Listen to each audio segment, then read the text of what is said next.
Marcos 4, 35. Aleluia.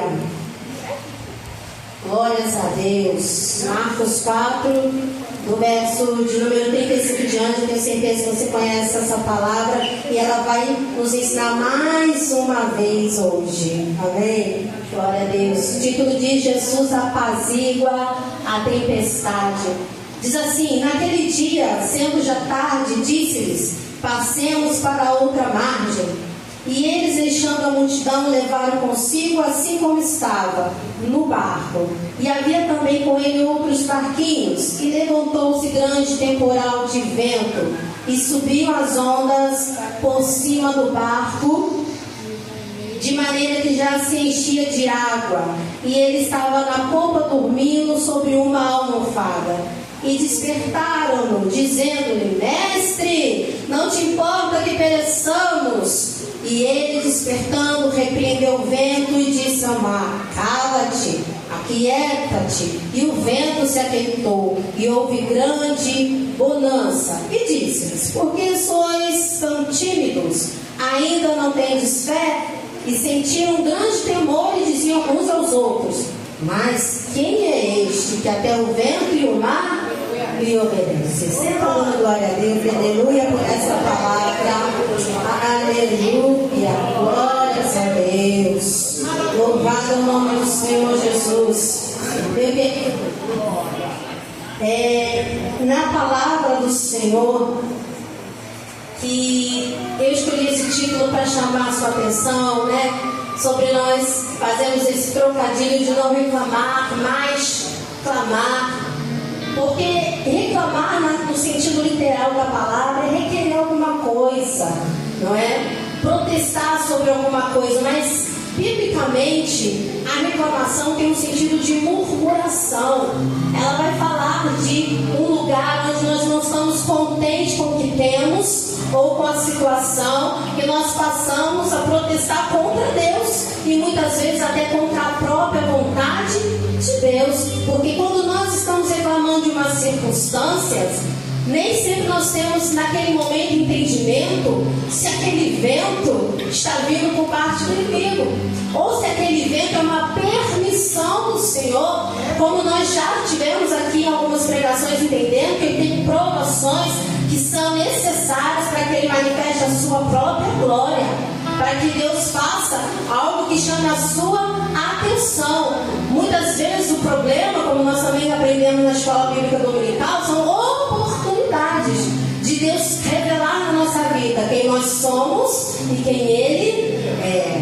Amém? Porque quando nós passamos por alguns problemas, nós percebemos que nós não somos tão mansos. Em algumas dificuldades que nós vivemos, nós percebemos que a nossa fé não era do tamanho que nós estávamos pensando. Então, neste momento, nós temos a oportunidade de entender o nosso lugar. Epa, eu preciso melhorar, eu preciso crescer, eu preciso aprender. E nesta oportunidade, Deus revela que Ele é tudo aquilo que nós não somos, mas precisamos. É nesse momento que Deus começa a se revelar: eu sou a calmaria que você precisa, eu sou a provisão que você precisa, eu tenho o milagre que você necessita. Então são oportunidades, amém? São oportunidades de sabermos quem somos e de quem Deus é. E os discípulos tiveram essa oportunidade nesta ocasião.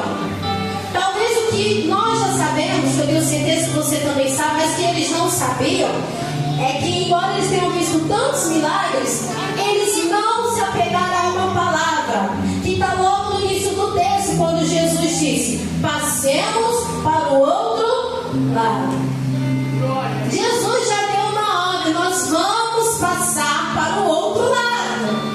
Só que no meio do caminho veio vento, no meio do caminho veio uma tempestade de vento.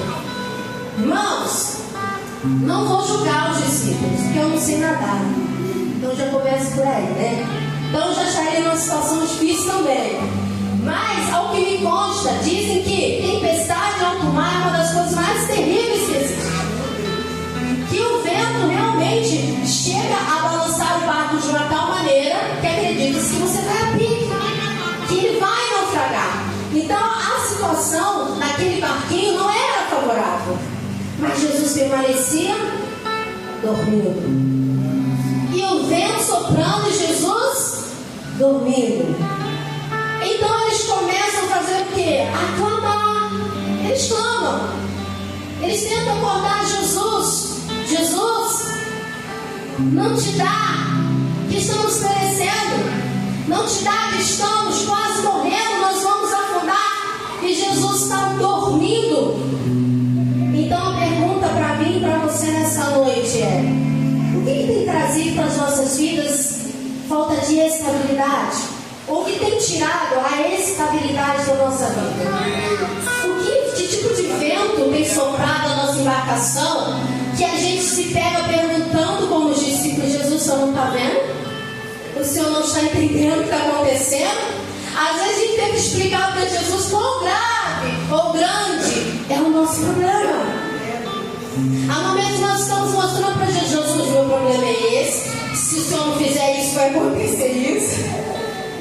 Os discípulos estão lá tendo uma oportunidade de conhecer um pouquinho mais de Jesus, porque eles já andavam. E eles estão ali achando que vão morrer. E eles começam então a clamar a Jesus. A palavra clamor em hebraico, tissá, aqui significa gritar ou pedir ajuda com urgência. É diferente de orar, simplesmente. Porque quando nós oramos, é aquilo que nós fazemos diariamente. Amém? Nós oramos diariamente, amém?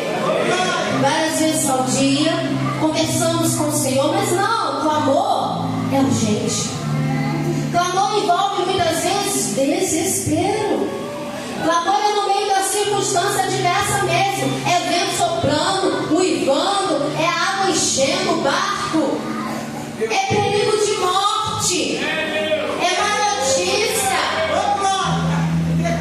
é desilusão, é frustração. É nesse momento que nós não apenas oramos, mas nós clamamos. É nessa hora que nós não apenas oramos, mas o Senhor, a gente fala: Senhor, aleluia, é urgente o meu milagre. Senhor, eu preciso hoje, eu preciso agora. Ouve-me, Senhor. Isto é clamor. Aleluia. O clamor envolve emoção. Porque a gente pensa que para orar a gente precisa estar avivado, emocionado. Não. Oração é disciplina. Oração é constância. É quando está com sono e quando não está. É quando você acha que precisa e quando você tem certeza que precisa. Oração é quando está com vontade, quando não está com vontade. É disciplina a oração. Mas clamor envolve uma forte emoção e normalmente é de medo, desespero, angústia, tristeza nos leva a clamar. Elevar a voz aos céus, porque queremos ser ouvidos pelo Senhor. Nesse momento, nós precisamos entender também que o clamor envolve uma súplica insistente. Nós clamamos até que Deus nos ouça. Continuar clamando depois do não de Deus é rebeldia. Mas clamar até ouvir a voz de Deus é insistência. Ele não respondeu, eu continuo clamando. Ele não falou, eu continuo pedindo. Ele não bradou, então eu vou continuar gritando: Jesus, filho de Davi, tem misericórdia de mim. Estão mandando você calar, você continua. Estão mandando você parar, você clama mais alto. Porque nós já vemos que a insistência, a persistência nos conduz a um caminho de milagre.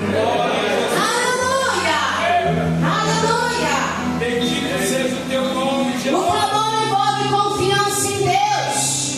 Nós não clamamos porque a gente acha que Deus pode fazer. Nós clamamos porque temos certeza que Ele tem poder para realizar. É por isso que a gente eleva as vozes aos céus e clamamos ao nosso Deus. E clamamos também, pastor, porque queremos chamar a atenção divina. como Zaqueu. Nós queremos chamar a atenção de Deus. E por isso nós envolvemos nossa emoção, o nosso coração e também a nossa voz. Às vezes nem voz sai, não vai sair lágrima. Às vezes nem sai lágrima, mas sai gemido. Não importa. Aleluia. Que é justamente para isso que o Espírito Santo está conosco. Para levar ao Pai os gemidos inexprimíveis e transformá-las em oração. Quando as pessoas elas falam assim, mas eu não sei orar. E geralmente são as pessoas que fazem orações mais sinceras. Porque a oração não precisa ser bonita. Não tem que ser bonita a oração. A oração tem que ser verdadeira. A oração precisa traduzir o seu querer, sua vontade, seu medo e sua fé. Amém?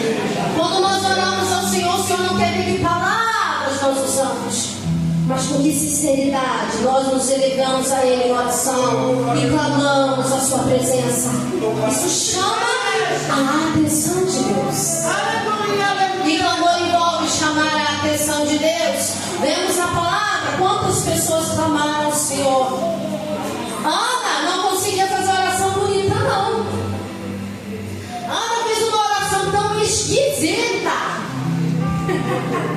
Foi tão esquisita que falou: essa hora já bebeu. Isso é uma oração bonita, irmão? Sim ou não? Sim ou não? Não. Não estava esteticamente aquela oração bonita, com palavras diferenciadas, não. Mas ela clamava com a sua alma. Ela buscava com todo o seu ser. Aleluia! Ela traduziu ali naquele choro, naquele balbuciar das palavras, tudo que tinha dentro da sua alma. E o Espírito ouviu. E Deus ouviu a oração de Ana.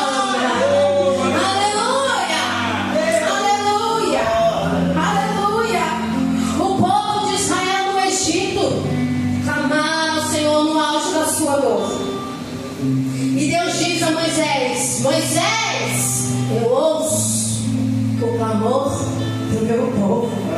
Oh, aleluia! Quando o povo de Deus clama, Deus ouve o clamor do seu povo. Há uma diferença em você estar aqui hoje, nessa noite, clamando como igreja, clamando como povo de Deus, porque Deus ouve o clamor do seu povo.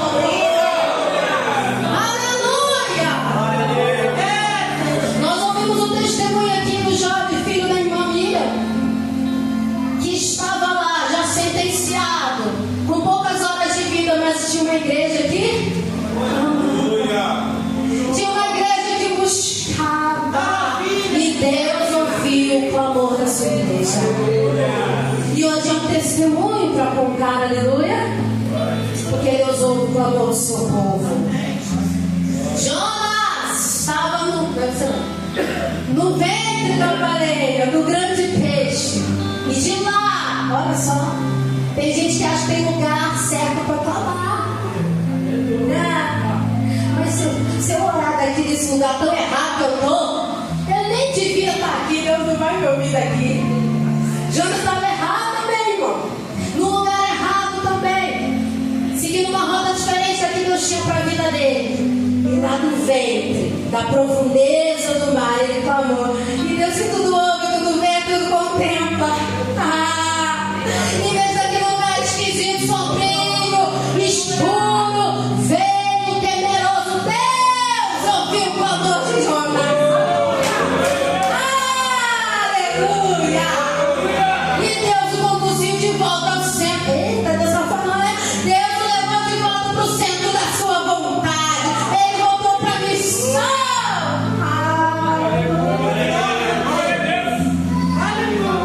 Eu não sei quem está aqui nessa noite, que está com esses pensamentos: olha, eu estou tão distante da vontade de Deus. Eu saí tanto da rota.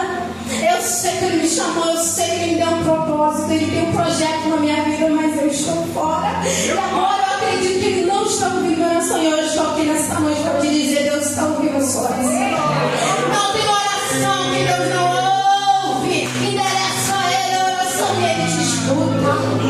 Aleluia!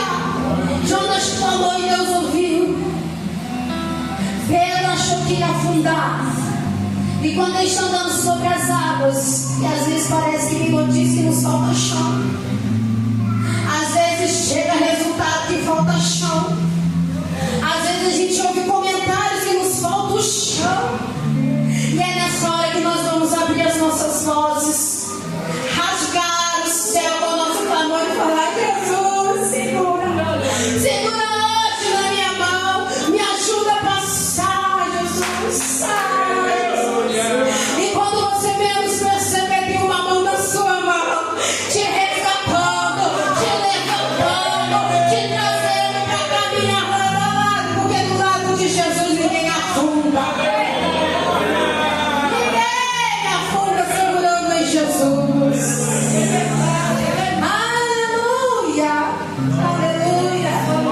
A palavra do Senhor, Jeremias 33, vai nos dizer: clama a mim e responder-te-ei, e anunciar-te-ei coisas grandes, firmes.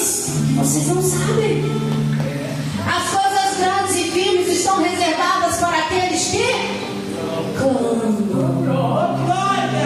Aleluia.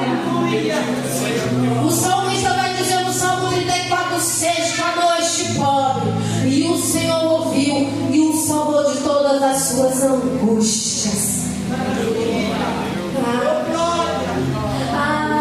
Se você entendesse o poder do clamor, se você entendesse que no lugar de reclamar, você pudesse clamar e ver a história mudando, o quadro virando. Oh, aleluia! Deus reescrevendo uma nova história para você. Quando falo de salmista, a gente logo lembra de Davi. E a gente vai ver no salmo o seu clamor. Quantas vezes são salmos de clamor? Mas quando nós vamos ler lá em 1 Samuel, Davi diante do rei Amaleque, ele está lá e ele está com medo, porque quando ele chega lá perto dele, os guardas vão dizer assim: ué, deixa Davi, de quem se dizia que Saul matou. Então eles começam a dizer: é o tal, é o cara. Davi começa a ficar com medo. E na sequência, a palavra vai narrar que ele se finge doido. Começa a babar, finge de doido. O rei fala: eu vou para casa com algum manicômio aqui para trazer maluco para mim, tira esse homem daqui.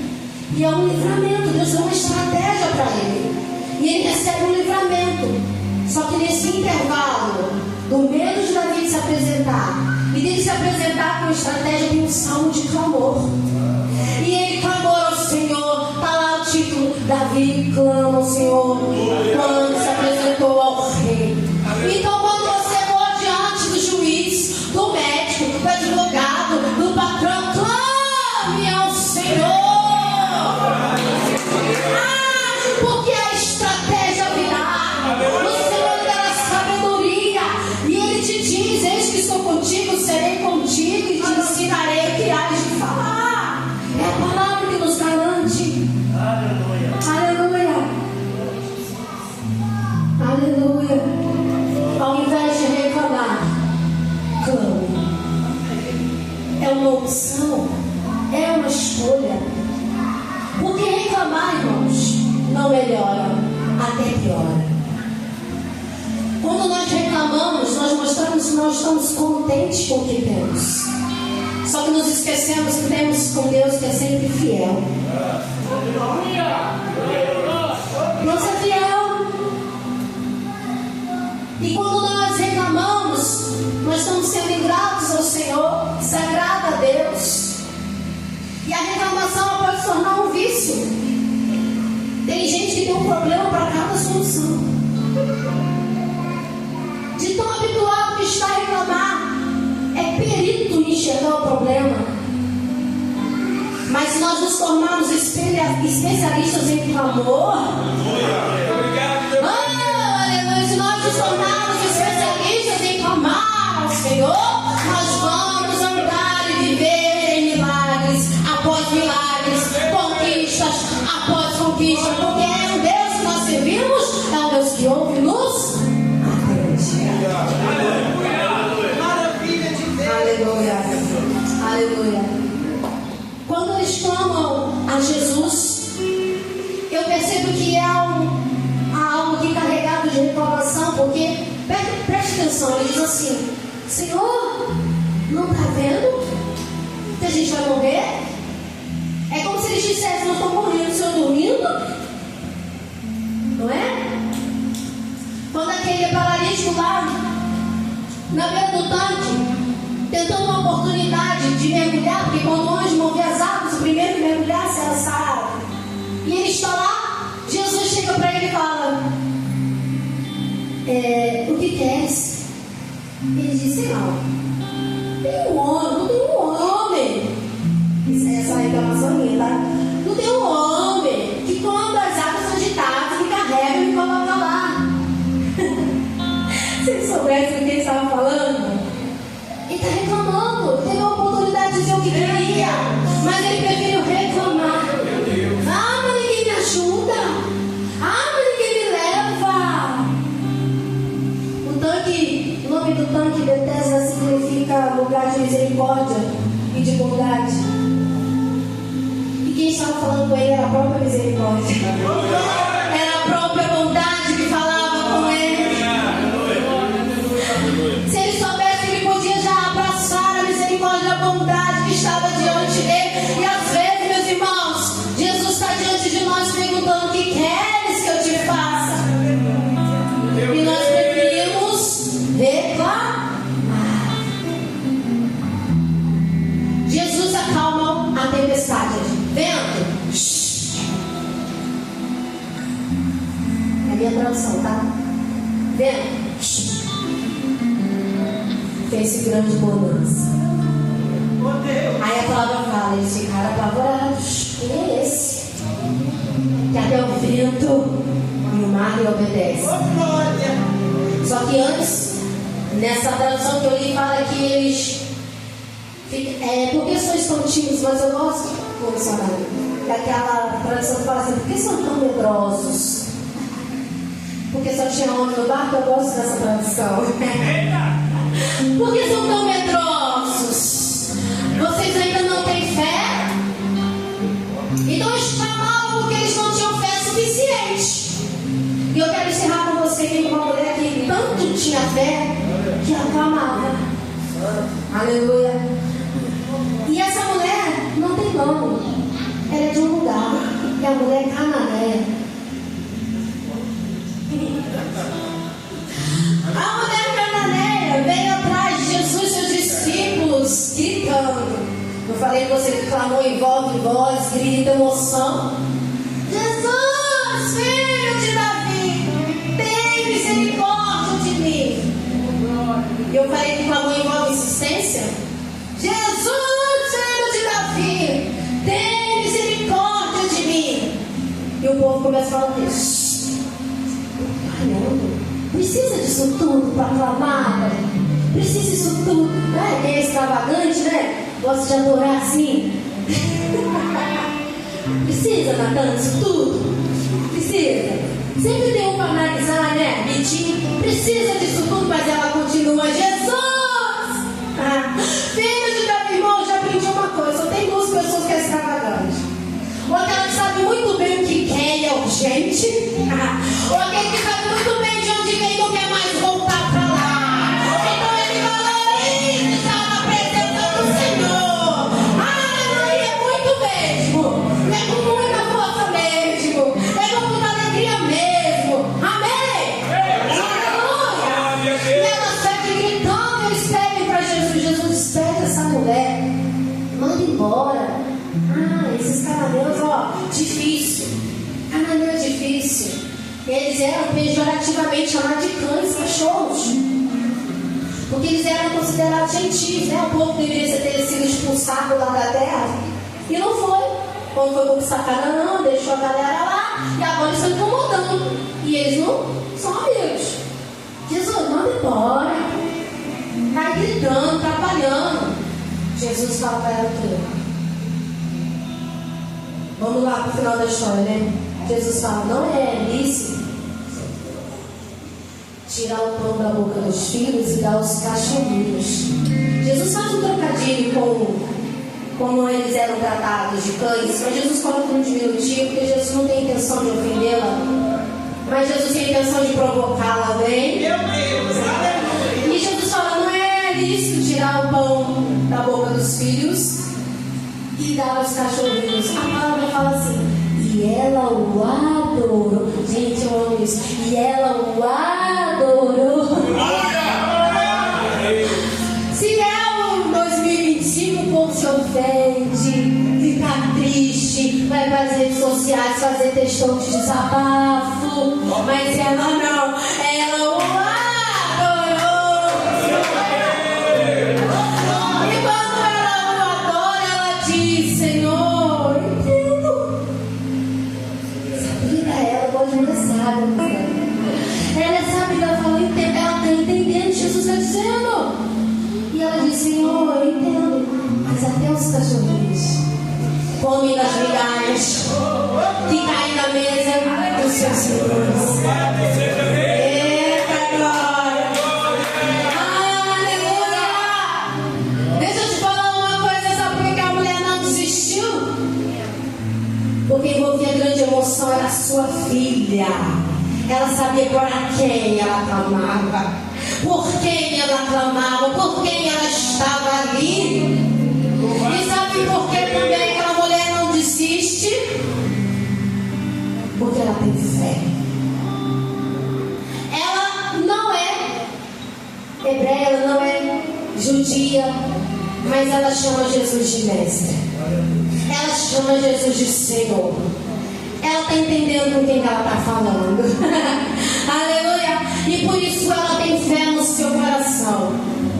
E a palavra vai nos dizer que Jesus se impressiona com a fé dessa mulher. A palavra vai nos dizer que a filha dela estava terrivelmente endemoniada. Para mim, todo endemoniado já é terrível. E a palavra fala que ela estava terrivelmente endemoniada. Então o problema dela era sério e era urgente. E por isso ela não desiste. E no ato de clamar e pedir ao Senhor, Jesus não falou, sai! Não. Ele disse, seja feita conforme a tua fé. Ah, irmãos, e na mesma hora, aleluia, a filha dela ficou só, que a palavra de Deus nos diz. Agora eu quero te dizer uma coisa, sabe por quê? A filha dela ficou só com a migalha. Com a migalha, a filha dela ficou só. Mas sabe o que Gálatas vai nos dizer? Que nós não somos gentios, nós somos descendentes de Abraão. Porque todos que estão em Cristo são descendentes de Abraão e herdeiros da promessa. Aleluia. Então o que eu quero dizer com isso para mim e para você nessa noite? A mulher com a migalha, ela conseguiu a libertação da filha dela terrivelmente endemoniada. Mas eu estou falando hoje aqui com o filho que está sentado à mesa, que tem pão. Aleluia, se coloque de pé nessa noite, você é filho. Aleluia, aquela mulher alcançou vitória, milagre, porque clamou. Aleluia, com a migalha ela alcançou milagre. Mas você é filho de Abraão, você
só quer lembrar de Jesus no barquinho. Tem uma canção que diz assim, mas você conhece? Mestre, o vento balançou meu barco. Mestre, estou à beira do mar. Só reclamando. Mestre, será que não tem? Será que eu vou perecer? Vamos com medo.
Mas a minha vez, quando eu faço mesmo as coisas certas, no final ainda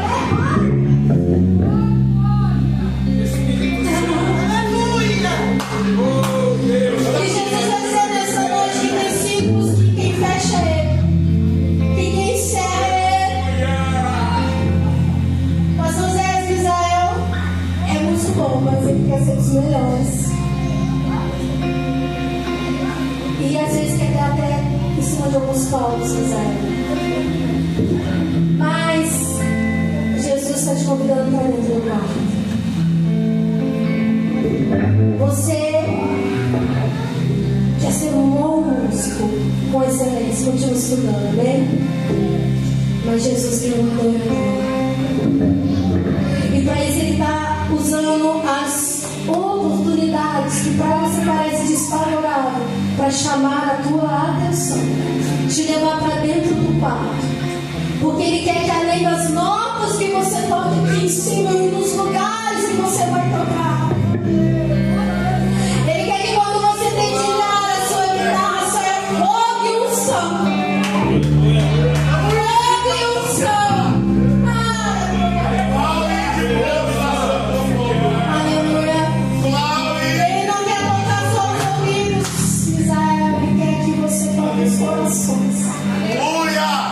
Para isso Ele precisa que você entre no quarto, feche a porta e fale com o teu pai que você quer, que te ama.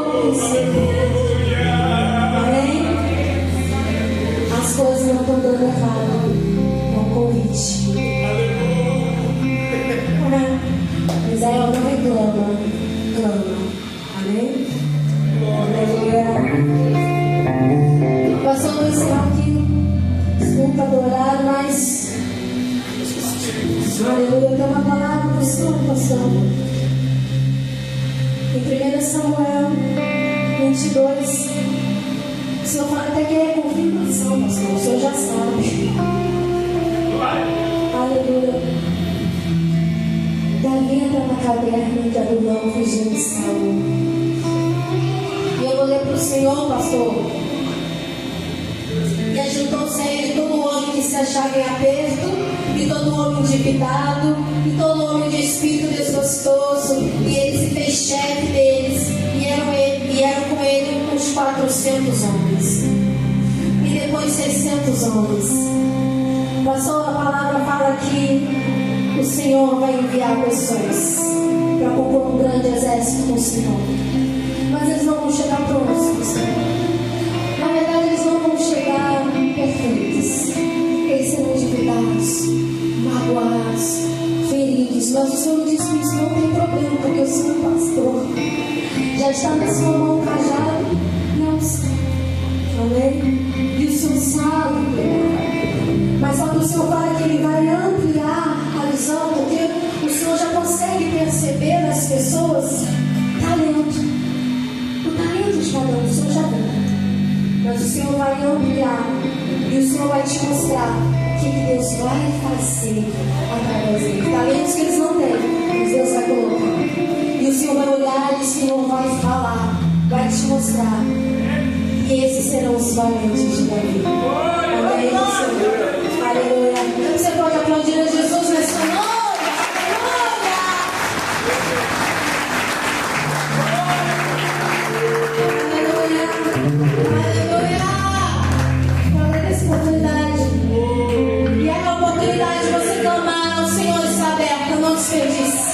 Amém? Eu sei que tem muita coisa enchendo o seu barquinho, mas Jesus está aqui dentro nesta noite para mudar e transformar.